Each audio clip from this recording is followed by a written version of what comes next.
আল্লাহর কাছে যেটা আর দোয়াও হুয়াল ইবাদা, দোয়ার এটা হচ্ছে দোয়ার ইবাদত, এটা আর কোনো রিচুয়ালস নাই আমাদের মাঝে। আমি ইনশাল্লাহ আমি ভাই বোনদেরকে সবাই, আমার sir even I am very lucky যে আমার শেষ কমান্ডার এই ক্লাসে এসে হাজির।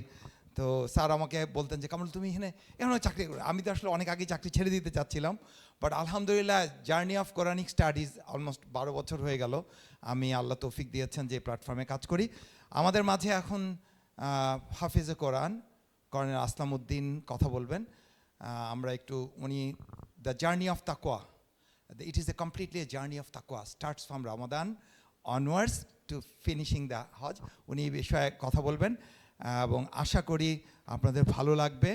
এবং আমরা আরেকটা বিষয়ে যেটা কথা বলেছেন, ক্যান ইউ স্টপ মোবাইল, আপনারা দয়া করে মাসাফ থেকে কোরআন পড়েন।